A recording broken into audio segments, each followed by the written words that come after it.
please visit LibriVox.org. Recording by Daisy55.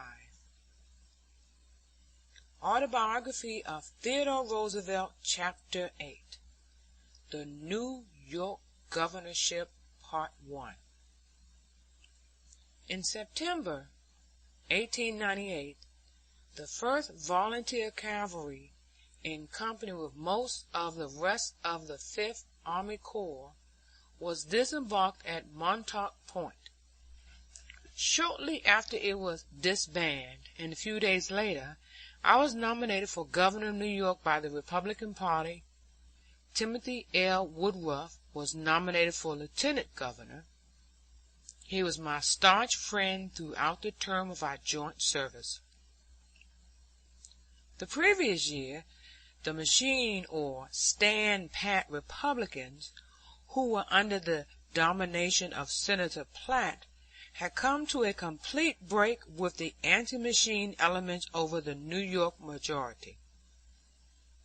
This had brought the Republican Party to a smash, not only in New York City, but in the state where the Democratic candidate for Chief Judge of the Court of Appeals, Anton B. Parker, was elected by 60 or 80,000 majority. Mr. Parker was an able man, a lieutenant of Mr. Hill's, standing close to the conservative Democrats of the Wall Street type.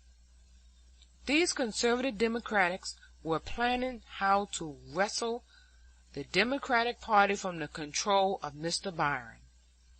They hailed Judge Parker's victory as a godsend.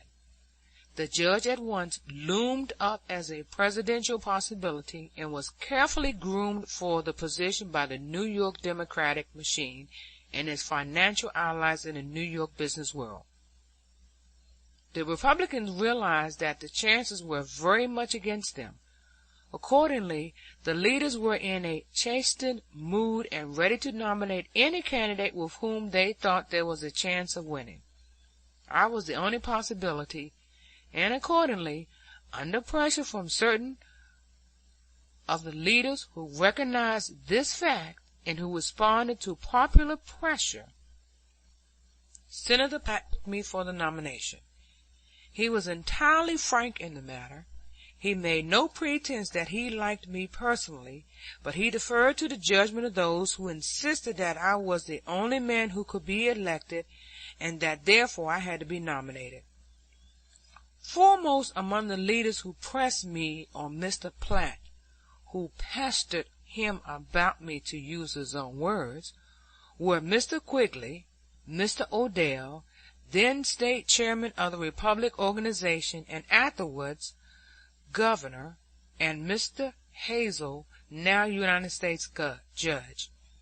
Judge Hazel did not know me personally, but felt that the sentiment in his city, Buffalo, demanded my nomination, and that the then Republican governor, Mr. Black, could not be reelected. Mr. Odell, who hardly knew me personally, felt the same way about Mr. Black's chances, and as he had just taken the state chairmanship, he was very anxious to win a victory. Mr. Quigley knew me quite well personally. He had been in touch with me for years, while he was a reporter on the Tribune, and also when he edited a paper in Montana. He had been on good terms with me while he was in Congress, and I was a civil servant commissioner, meeting me often in company with my especial cronies in Congress, men like Lodge, Speaker Tom Reed, Greenhalgh, Butterworth, and Dolliver, and he had urged my appointment as police commissioner on Mayor Strong. It was Mr. Quigg who called on me at Montauk Point to sound me about the governorship. Mr. Platt, being by no means enthusiastic over Mr. Quigg's mission, largely because he disapproved of the Spanish War and of my part in bringing it about. Mr. Quigley saw me in my tent, in which he spent a couple of hours with me, my brother-in-law, Douglas Robinson, also being present. Quigley spoke very frankly to me, stating that he earnestly desired to see me nominated and believed that the great body of Republican voters in the state so desired, but that the organization and the state convention would finally do what Senator Platt desired. He said that country leaders were already coming to Senator Platt, hinting at a close election, expressing doubt of Governor Black's availability for re-election, and asking why it would not be a good thing to nominate me, that now that I have returned to the United States this will go on more and more all the time, and that he, Quigley, did not wish that these men should be discouraged and be sent back to their localities to suppress a rising sentiment in my favor. For this reason, he said that he wanted from me a plain statement as to whether or not I wanted the nomination, and as to what would be my attitude toward the organization in the event of my nomination and election, whether or not I would make war on Mr. Platt and his friends, or whether I would confer with them and with the organization leaders generally, and give fair consideration to their point of view as to party policy and public interest. He said he had not come to make me any offer of the nomination, and had no authority to do so, nor to get any pledges or promises. He simply wanted a frank definition of my attitude towards existing party conditions. To this reply, that I should like to be nominated, and if nominated, would promise to throw myself into the campaign with all possible energy. I said that I should not make war on Mr. Platt or anybody else if war could be avoided. That what I wanted was to be governor and not a faction leader.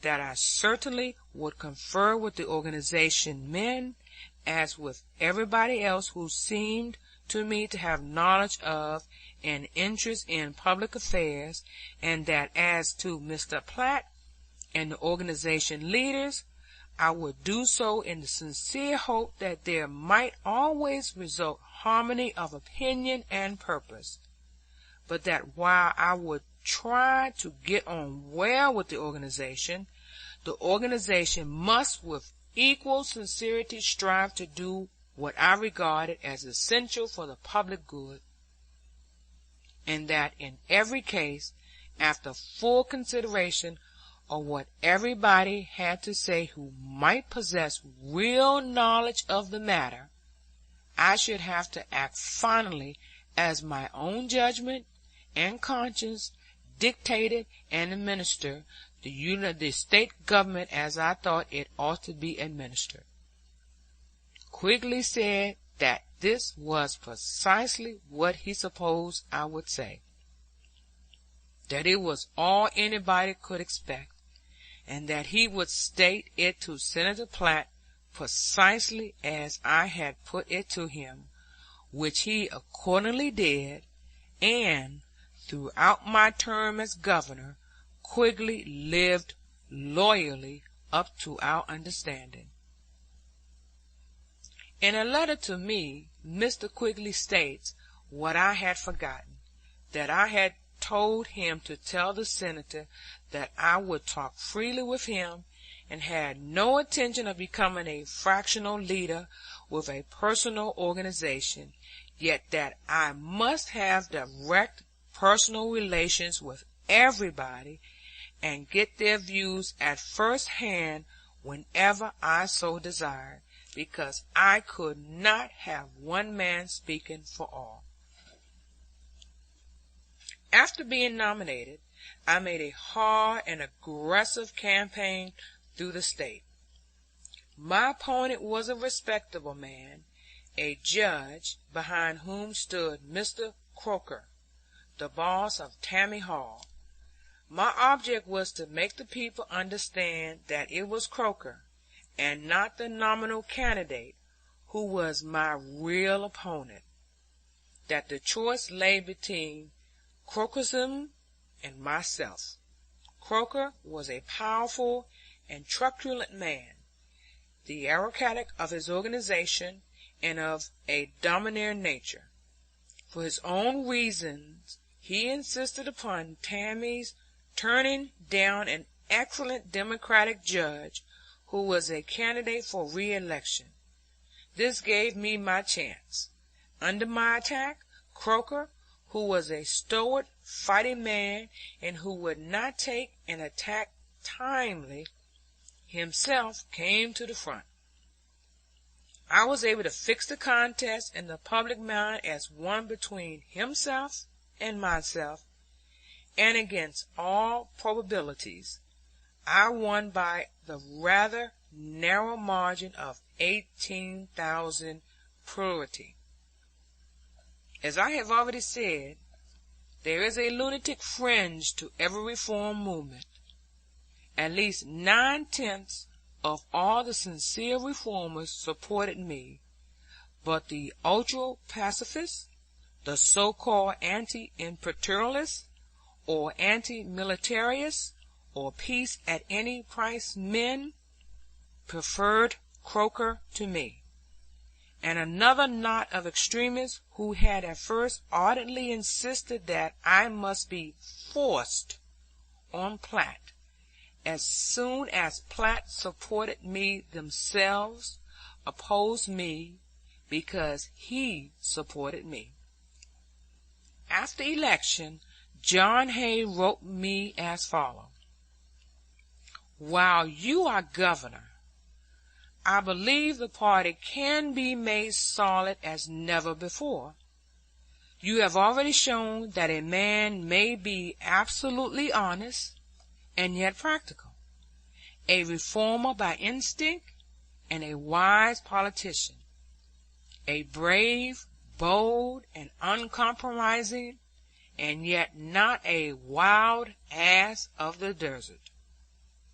The exhibition made by the professional independents in voting against you for no reason on earth except that somebody else was voting for you is a lesson that is worth its cost." At that time, boss rule was at its very zenith. Mr. Bryan's candidacy in 1896 on a free silver platform had threatened such frightful business disasters as to make the businessmen, the wage workers, and the professional classes generally turn eagerly to the Republican Party.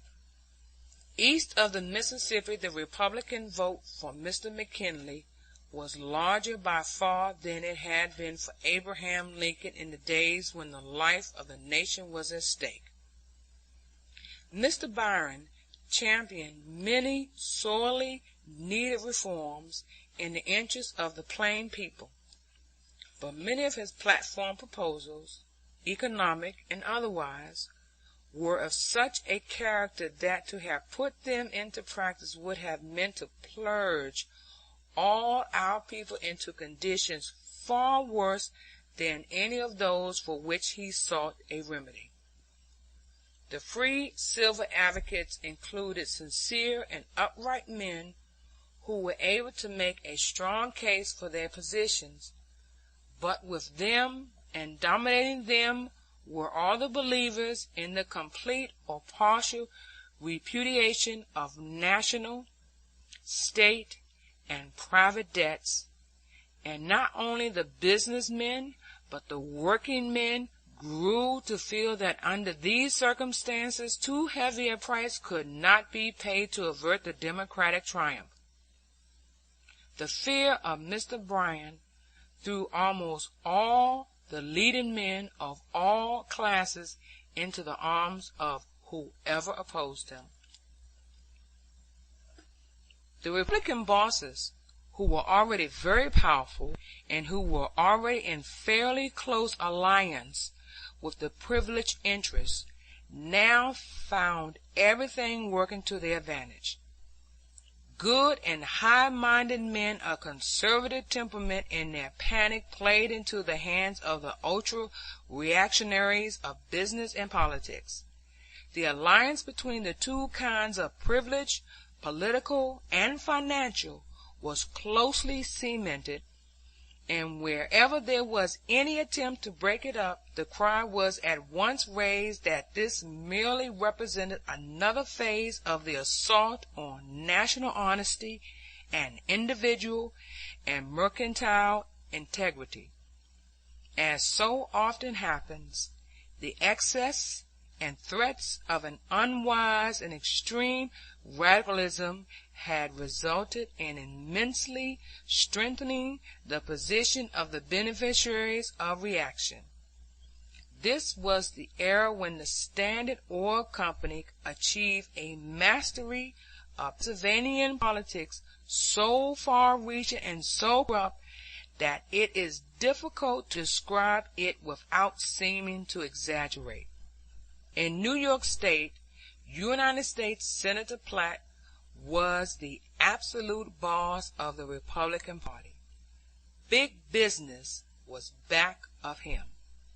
Yet at the time, this, the most important element in his strength, was only imperfectly understood. It was not until I was elected governor that I myself came to understand it. We were still accustomed to talking of the machine as if it were something merely political with which business had nothing to do.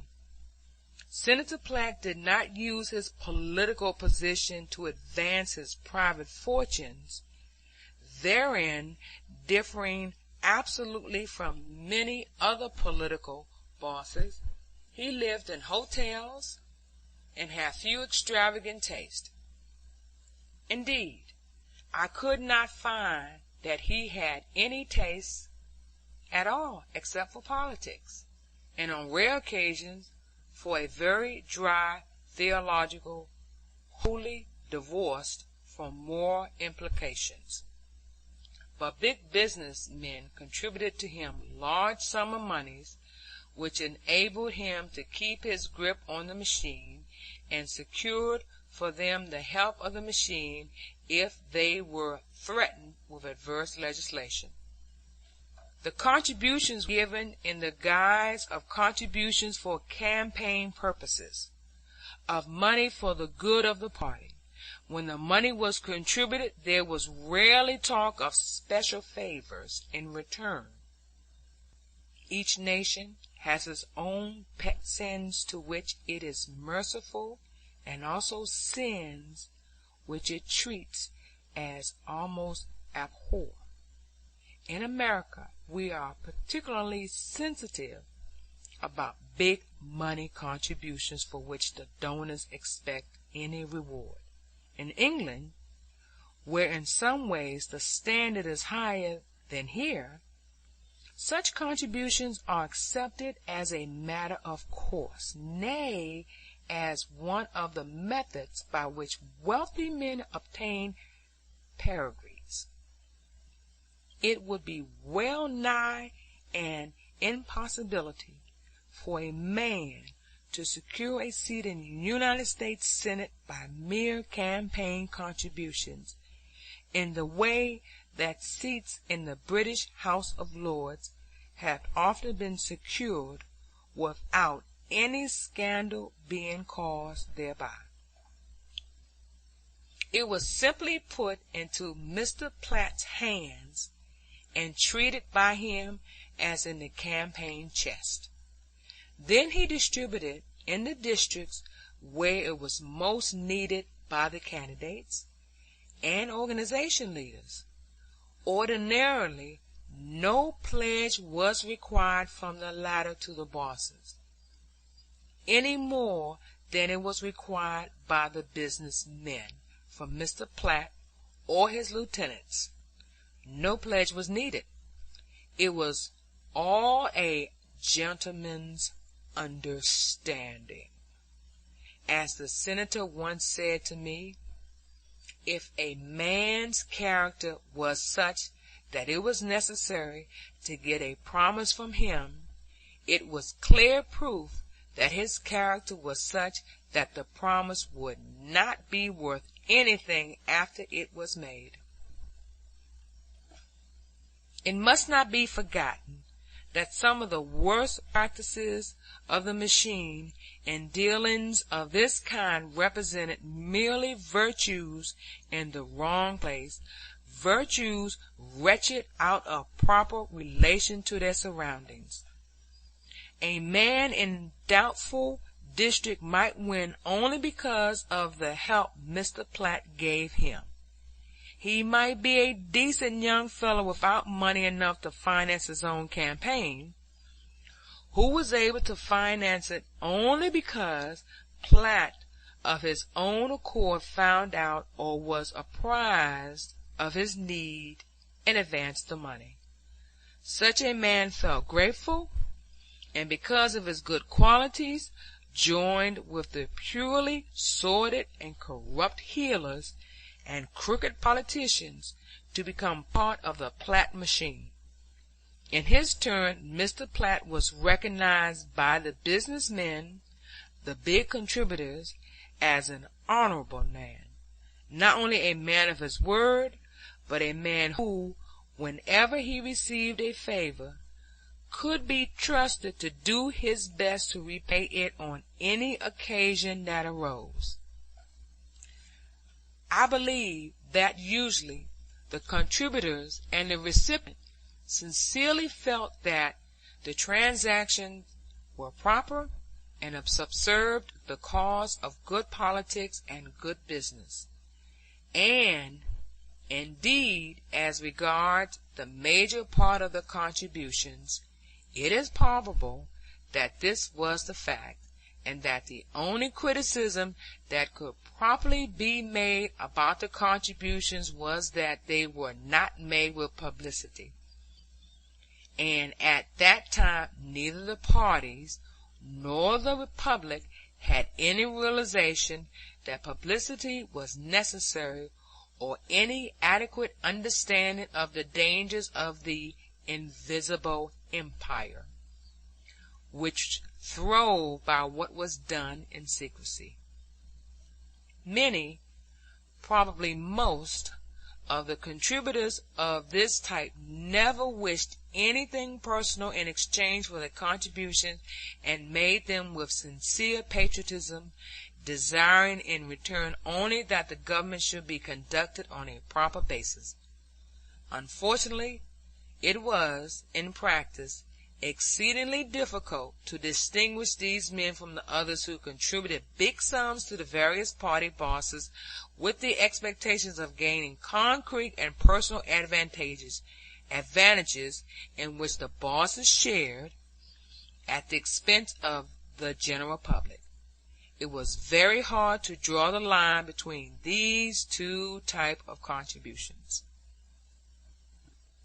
There was but one kind of money contributions as to which it seemed to me absolutely impossible for either the contributor or the recipient to disguise to themselves the evil meaning of the contribution. This was where a big corporation contributed to both political parties. I knew of one such case where a state campaign, a big corporation which had many dealings with public officials, frankly contributed in the neighborhood of $100,000 to one campaign fund and $50,000 to the campaign fund of the other side, and I believe made some further substantial contributions in the same ratio of $2 to one side for every $1 given to the other. The contributors were Democrats, and the big contributions went to the Democratic managers. The Republican was elected, and after his election, when a matter came up affecting the company, in which its interests were hostile to those of the general public, the successful candidate, then holding a high state office, was approached by his campaign managers and the situation put frankly before him. He was less disturbed than astonished, and remarked, "Why, I thought so-and-so and his associates were Democrats and subscribed to the Democratic campaign fund." "So they did," was the answer. "They subscribed to them twice as much as they subscribed to us. But if they had had any idea that you intended doing what you now say you will do, they would have subscribed it all to the other side and more too." The state official in his turn answered that he was very sorry if any one had subscribed under a misapprehension, that it was no fault of his, for he had stated definitely and clearly his position, that he of course had no money wherewith himself to return what without his knowledge had been contributed, and that all he could say was that any man who had subscribed to his campaign fund under the impression that the receipt of the subscription would be a bar to the performance of public duty was sadly mistaken. The control by Mr. Platt and his lieutenants over the organization was well nigh complete. There were splits among the bosses, and insurgent movements now and then, but the ordinary citizen had no control over the political machinery except in a very few districts. There were, however, plenty of good men in politics, men who either came from districts where there was popular control, or who represented a genuine aspiration towards good citizenship on the part of some bosses or group of bosses, or else who had been nominated frankly for reasons of expediency by bosses whose attitude towards good citizenship was at best one of Gallo-like indifference. At the time when I was nominated for governor, as later when Mr. Hughes was nominated and re-nominated for governor, there was no possibility of securing the nomination unless the bosses permitted it. In each case, the bosses, the machine leaders, took a man for whom they did not care, because he was the only man with whom they could win. In the case of Mr. Hughes, there was, of course, also the fact of pressure from the national administration, but the bosses were never overcome in a fair fight, and when they had made up their minds to fight, until the Saratoga Convention in 1910, when Mr. Stinson was nominated for governor. Senator Platt had the same inborn capacity for the kind of politics which he liked that many big Wall Street men have shown for not wholly dissimilar types of finance. It was his chief interest, and he applied himself to it unremittingly. He handled his private business successfully, but it was politics in which he was absorbed, and he concerned himself therewith every day in the year. He had built up an excellent system of organization, and the necessary funds came from corporations and men of wealth who contributed as I have described above. The majority of the men with the natural capacity for organization leadership of the type which has generally been prevailing in New York politics turned to Senator Platt as their natural chief and helped build up the organization until under his leadership it became more powerful and in a position of greater control than any other Republican machine in the country, excepting in Pennsylvania. The Democratic machines in some of the big cities, as in New York and Boston, and the country Democratic machine of New York under David B. Hill, were probably even more efficient, representing an even more complete mastery by the bosses, and an even greater degree of drilled obedience among the henchmen. It would be an entire mistake to suppose that Mr. Platt's lieutenants were either all bad men or all influenced by unworthy motives. He was constantly doing favors for men. He had won the gratitude of many good men. In the country districts especially, there were many places where his machine included the majority of the best citizens, the leading and substantial citizens among the inhabitants. Some of his strongest and most efficient lieutenants were disinterested men of high character.